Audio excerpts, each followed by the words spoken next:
Assalamu alaikum wa rahmatullahi wa barakatuh. Bismillahir Rahmanir Rahim. Alhamdulillahi wassalatu wassalamu ala rasulillah wa ala alihi wa sahbihi wa man wala. Rabbi shrah li sadri wa yassir li amri wahlul 'uqdatam min lisani yafqahu qawli. Amin ya rabbal alamin. Subhanaka la ilma lana illa ma 'allamtana innaka antal alimul hakim. ربنا زدنا علما ربنا زدنا علما ربنا زدنا علما اللهم امين يا رب العالمين. ما بعد. So inshallah ta'ala, this is a breakdown of the grammar of Surat al-Fatiha. We won't be focusing on the vocabulary, that's perhaps for another video, in the translation and so on, but rather the grammar behind this surah. And we will include the first ayah as part of Surat al-Fatiha, inshallah. Okay, so Bismillahir-Rahmanir-Rahim. There's an implied abda'u here. Abda'u, meaning I begin with. Abda'u. I begin, so abda'u, I begin, be with ism, so the alif here has disappeared because of the ba that it attached to it. So be ism Allahi. So I begin be meaning with, ism the name, Allahi of Allah. So the ba here is a harf jar, meaning to make the word after it take a kasra. Okay? Harf jar, take a kasra. The word ism and then the lafzul jalala, the majestic word, meaning the word Allah, there's an idafa construct here. Idafa means like you put the word of in between it, basically. It's called an idafa. Idafa. All right. So I begin with, be with, ism, the name, Allahi, of Allah. And you have Ar-Rahman. Oh yeah, and so why is the word Allah taking a kasra? Because it is the mudaf ilay. So they have the mudaf is the first word, the second word is the mudaf ilay. The mudaf ilay also takes a kasra. Okay? So then you have these two words, Ar-Rahman, Ar-Rahim, also taking the kasra. Why? Because both of these words are sifa, like adjectives. There are sifa, there are adjectives for the word Allah. So both of these are going back and describing this word, which means they'll both take the same grammatical state. They'll both take the kasra. Okay? They're going to match this final haraka, essentially, the i'rab. Okay?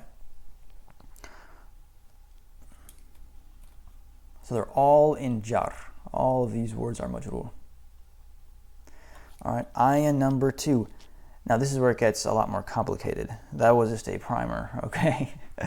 All right, the word alhamdu. This is your mubtada. So this is a jumla ismiya, right? A nounal sentence. So in a nounal sentence, you'll have a mubtada and a khabr. We'll go ahead and just draw a line there. Here's your mubtada, and here is your khabar.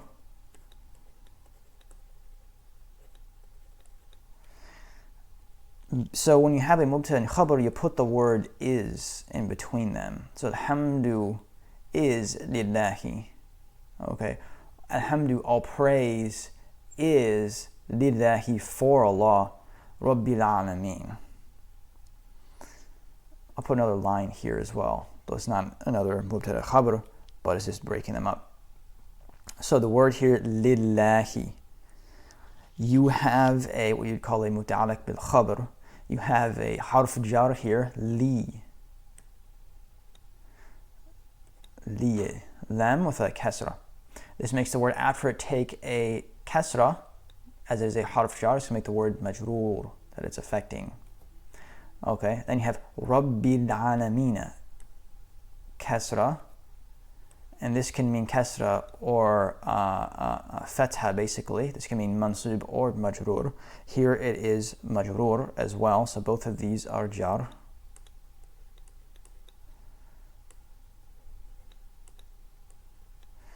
All right. So why? This is a badal. This word right here is badal.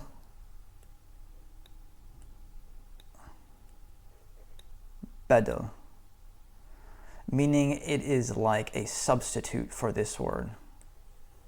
So this word is badal for this word right here. Okay? So alhamdulillahi, Rabbi al-Alameen. And you have an idafa here between Rabbi and al-Alameen. So this is why this guy is jar. This word here is jar. This one is jar because it's matching the word it is badal to. Just like the sifa, it's going to match its grammatical states. They're both going to take kasra because this one's matching this kasra here. All right, I know I'm drawing a lot on the screen now. And that just about describes it, right? So the badal is sort of like elaborating more on a word, right?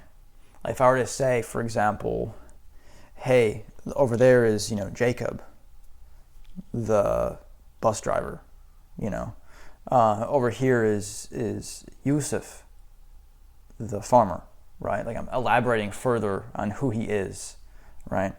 So all praise belongs to Allah.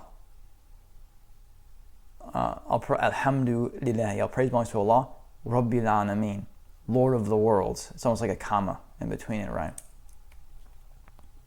Al-Rahmani, Al-Rahimi. So you have these two words again, these two names of Allah Azza wa Jal. They're taking kasra. I'm sure you can probably try to guess why that is. Same reason as the first ayah. They're both sifa to the word Allah. Okay.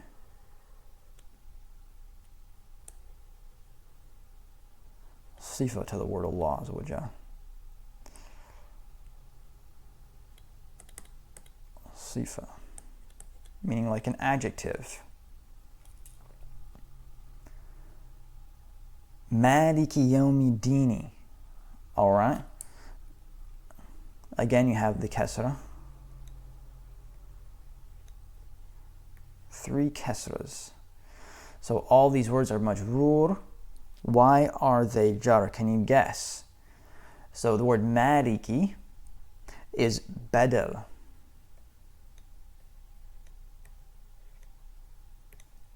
Is badal, again, to the word Allah.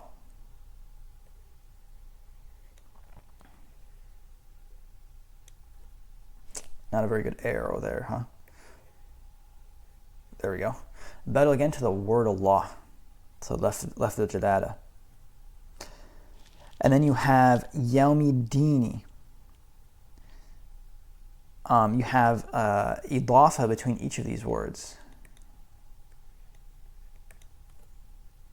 Idafa. Meaning like you put the word of in between them, and that's why they also take kasra. So this one takes kasra because it's badal and it's matching the state of the word Allah. This one takes kasra and this one takes kasra because it's mudaf and then mudaf alayh. So when you have like a chain of idafas, all of the words after the first one are also going to take kasra. They're also going to be majroor. So Malik of the Yawm of the Deen. So master of the day of recompense or judgment.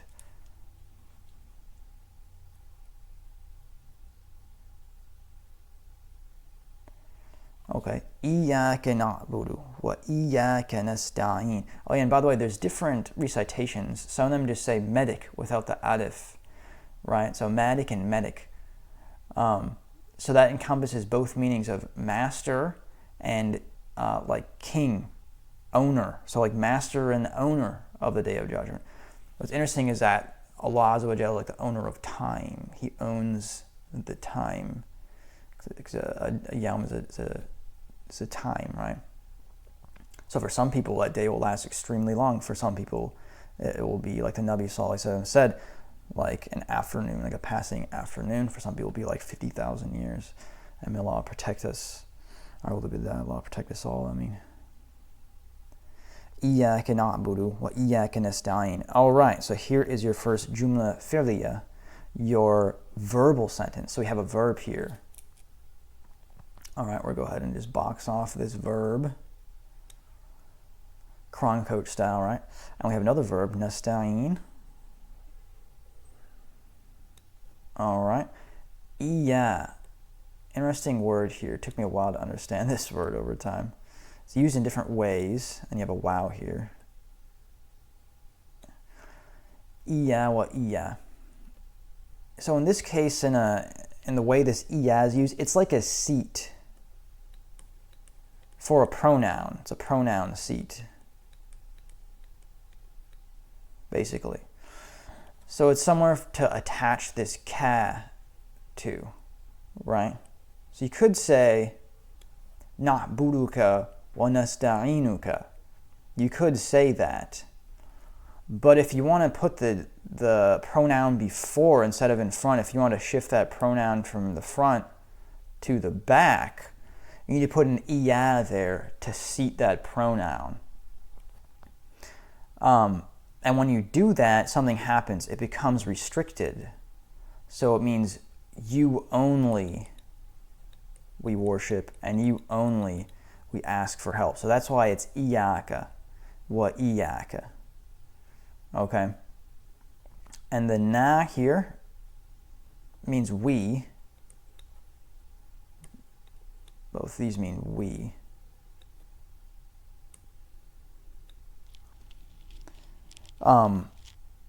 And the ka, by the way, is the receiver of the verb, of course. And if you're curious, this is in form 10. This verb here. Looks like a 16. 10. All right. Form 10. And it's form 1. F1. Form 1, form 10. All right.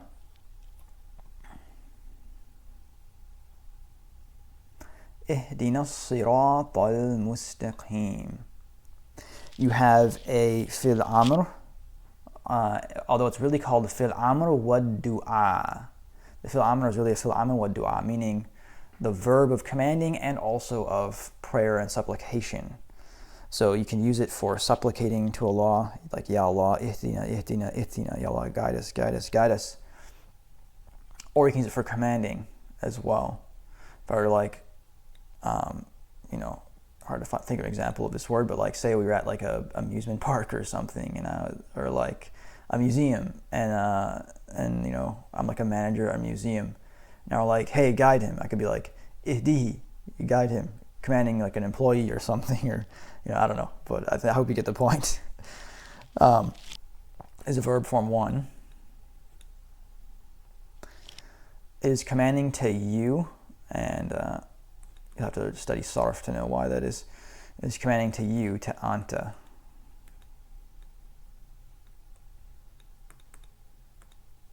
Anta. And the na here means us, and this is the receiver of the verb. So guide us. So you guide us. Guide us where? So when it comes to like prepositions and stuff, and like what kinds of like particles, verbs you use, you'll notice there's sometimes a difference between Arabic and English. If I were to tell you, guide us to the straight path, I use the word to the straight path. But in Arabic, they don't use the word to.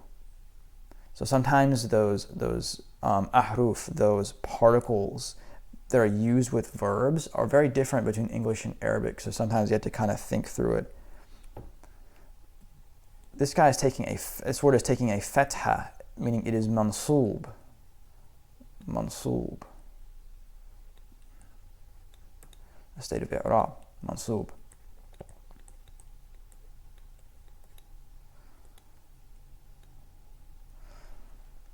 Now, why is that? Because it is the receiver of this verb. Guide us to this sirat. As-sirat. And notice how this is taking alif lam, so it's definite. And you have another alif lam, al-mustaqima.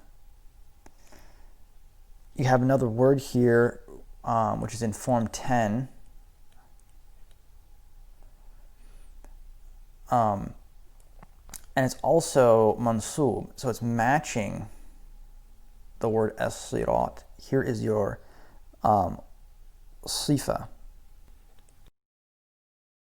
Sifa, so as-sirat al-mustaqima.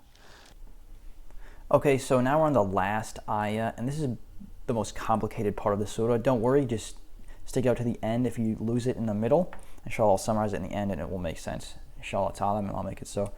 Ameen. Rabbana zidni ilman.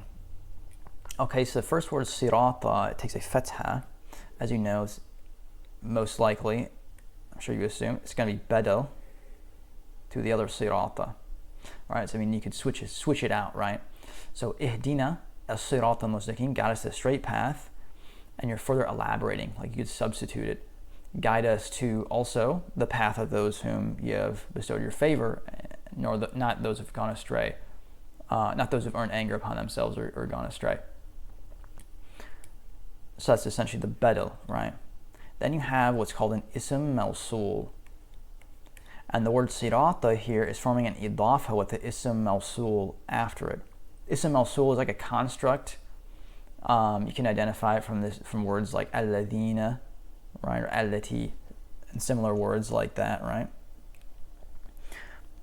Alladhina meaning those who, then elaborates on those who what. Then you have anamta, which is a verb in the form of anta, meaning you bestowed favors upon them, right? And so this word takes ala, just like in English, really, bestow favors upon. And this is where it gets more complicated, is with the ghayrul maghdubi alayhim waladdallin. The ghayr and the alayhim, they have different opinions about them, and so we'll get into that, inshallah. And we'll explain different opinions bit by bit, and then we'll summarize in the end, inshallah, in case you get lost. So the word ghayr here, it's taking a kasra, so it is jar or majroor. Now there's a couple of different opinions on this word. I summarize them down here in a easily readable format, right? So one opinion is that it is badal of the ism mawsul. Badal of the ism mawsul. So in that case,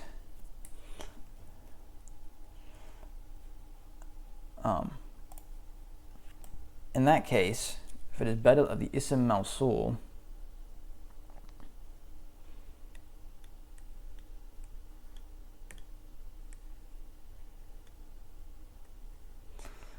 is badal to this whole construct, essentially. So you could switch out this whole thing with ghayril maghdubi alayhim waladdallin. So the path of those whom you bestowed your favors, and the path of those who have not, are in anger upon themselves and are gone astray. So that's opinion number one. Two is that it's badal of the pronoun right here in the alayhim.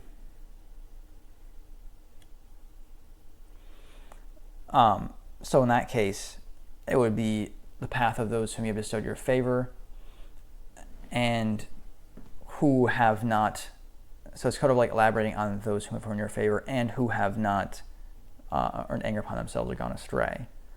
So you can see the difference. One is placing the whole sentence. The other is further elaborating on the people described in the sentence as being the ones who received the favor. Another is the sifa of alladhina. It is an adjective of alladhina. In that case, if it is a sifa, opinion number 3, of alladhina, then it is describing those who. So it sounds very similar to opinion 2 and 3. Sound very similar, right? One is going through like a badal type of grammar. The other is going through a sifa type of grammar. So the path of those whom you have bestowed favor upon them, and who have not, right, and earned anger upon themselves or gone astray. So it's further describing those who, number one, had favor bestowed upon them, and number two, have not had anger upon them nor gone astray. When I think about this, if you really think about it and just ponder and reflect a bit, do a little bit of tadabbur, right? In that case, it's like, if you think about it, it's like saying that you can have favors bestowed upon you, but you can still have anger. You can still earn anger upon yourself, and you can still go astray with those favors bestowed upon you, right? So you're asking for the favors and also not the anger and not going astray. If you look at the world today, I mean, how many people have seemingly all kinds of worldly things, but they don't have the akhirah, right? And they have the anger upon themselves, and they've gone astray, so many examples you can think of, I'm sure, right? They seemingly have some favors, but they lost the other two parts. It's like there's three components to it here. And the next word, maghdubi. So this is what you call an ism maf'ul. So this structure, you can see it even follows the same pattern, right? Maf'ul, maghdub, right? In form 1, they follow the same exact pattern. Now,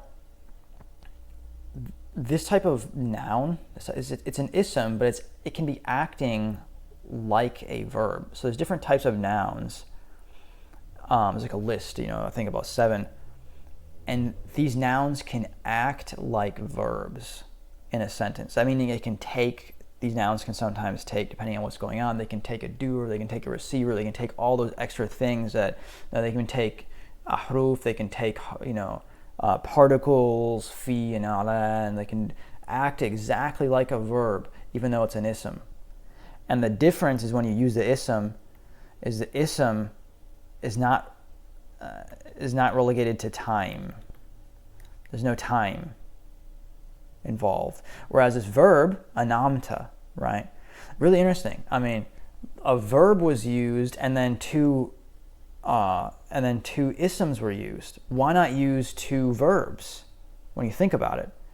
If you use these two, if you use verbs, because Allah Azza wa Jalla could have used verbs. If he could have said it with verbs. But when you use an ism, there's no time involved, right? So it indicates that this the anamta, the ni'mah, the ni'am, the favors are temporary. I notice how he used the past tense. Allah Azza wa Jalla did not use the present tense.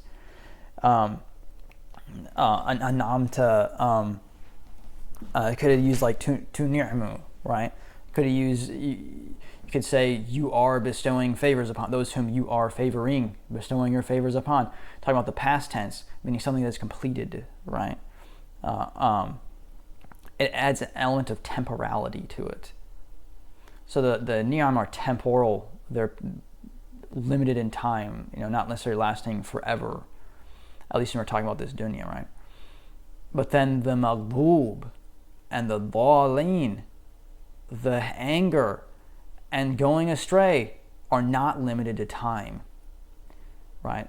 You die with that anger upon you, and you die having gone astray. It's like you did that forever, right? There's no time involved. You have that anger upon you, and you die with that anger upon you, and Allah doesn't have mercy on you in the akhirah. It's like His anger is upon you forever. A'udhu billah. And of course, in our eschatology, in our beliefs of the akhirah, right? I'm sure you can put that all together in your mind, right? That the Muslim, if a Muslim goes to hell, they go there temporarily. If somebody received the message clearly, and they die, and they're having rejected the message, then they'll go to hell forever, according to most scholars. And if somebody has received the message but not clearly, or all they've heard is some lies about the message and so on, then they may be given a test in the afterlife, which will determine whether or not they go to heaven or hell, and so on and so forth. But you can basically see the gist of this. So verb and then noun. All right. alayhim. So this is connected, this alayhim is connected to the al-maghdubi, of course, right? غَيْرُ الْمَغْضُوبِ عَلَيْهِمْ.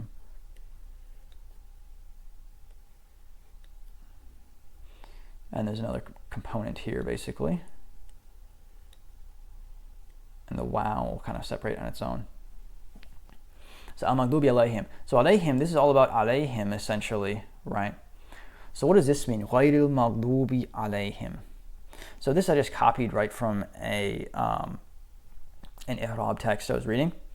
And I felt like this one was kind of clear because there's a whole bunch of others and they can get really complicated. But it says jar wa majrur. Okay, so ala is harf jar and it makes the word after it majrur. Okay, so it's in majrur status. It's majrur technically, like in the way you look at it, even though it doesn't show it. Then it says fi mahalli rafa. Fi mahalli rafa. That means like actually in the state of rafa. So this word is mansub, for example, right? Sirata. If I were to say fi mahalli rafa, that means it's showing it's something else, but it's actually in the state of rafa. So he's saying this him right here, this like pronoun, is in the state of like a doer, is rafa. If it were to show it, it would take a dhamma, like kitabu, or rajulu, or ahmadu, or muhammadu, meaning it is the doer of something, essentially, right? Now, what is this pronoun him doing? Na'ib fa'il lil maghdubi. The na'ib fa'il, so when you have active voice and passive voice, like in this example here, right? The active voice is kataba, like he wrote. If I use the passive voice, it becomes kutiba, it was written. So maghdub is like a passive voice, meaning anger upon them. They're the recipients of anger, right? Without mentioning who did it. Okay, so na'ib fa'il is the one receiving that passive voice without describing who did it. So the it here would be the na'ib fa'il. It was written. By whom? Well, it's passive voice, so you're not saying it. So in this opinion, it's saying there's an implied ism mawsul after it. So it's almost like saying غَيْرِ الَّذِينَ غُضِبَ عَلَيْهِمْ. Not of those who غُضِبَ عَلَيْهِمْ, anger is upon them, right? Have earned anger upon themselves. Okay. And then you have وَلَا الضَّالِينَ. And وَلَا الضَّالِينَ, so the wow is connected. It's a wow atifa. Just like that. That means, so there's different types of wow. This wow is acting basically just like the and in English, which is nice. And this is connected to maghdubi. This wow. وَلَا الضَّالِينَ. So it's like saying غَيْرِ al-maghdubi alayhim and غَيْرِ ad-dhalin, basically, right? So not of those who earn anger, nor, I like the word nor here, nor gone astray. So it's connecting the two. And this is an ism fa'il.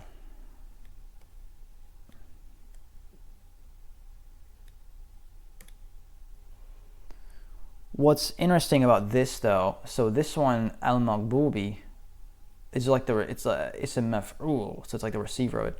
Ism fa'il.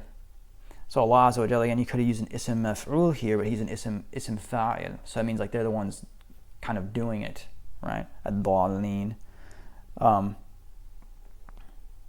Okay. So a summary now between these two. So these two verses are connected, right? Ihdina, guide us, right? And a verb can take two receivers. This verb has two receivers. First receiver is na, so guide us. Guide us to what? Is the second receiver? As-sirat al-mustaqim. So ihdina as-sirat al-mustaqim, guide us to the straight path, and then further elaborating on that straight path, sirat al-ladina an'amta alayhim, the path of, we have the word of here because it's an idafa with al-ladina. Sirat al-ladina an'amta alayhim, the path of those whom you have bestowed favors upon.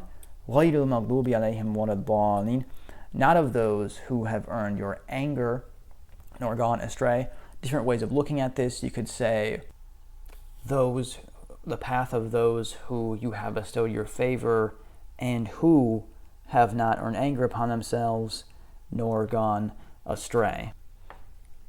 Okay, I hope that was clear. If anything is unclear, let me know. Inshallah, I can type it out and explain it to you or something like that. If I made any errors or mistakes, please leave a comment below, inshallah ta'ala. And at the bottom of the video, inshallah, you should be able to download this with all of my notes on it, as well as a blank one if you want to practice on it yourself, which is a good idea.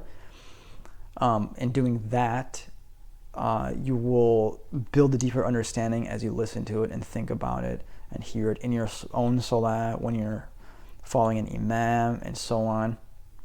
There's a lot of secrets in this surah, and even what I've explained here in this ayah right here, there's still quite a bit more to talk about in terms of this whole surah.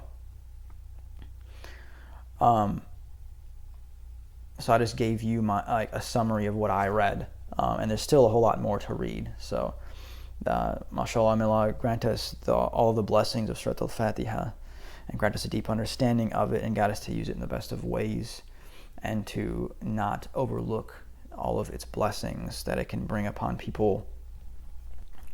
Ameen, ameen, ya Rabbil Alameen. Ya Allah, forgive me for any mistakes I made, and I pray that if I did make any mistakes, that they are corrected and nobody takes them and runs with them. Ameen. سبحانك اللهم وبحمدك نشهد أن لا إله إلا أنت نستغفرك ونتوب إليك. السلام عليكم ورحمة الله وبركاته.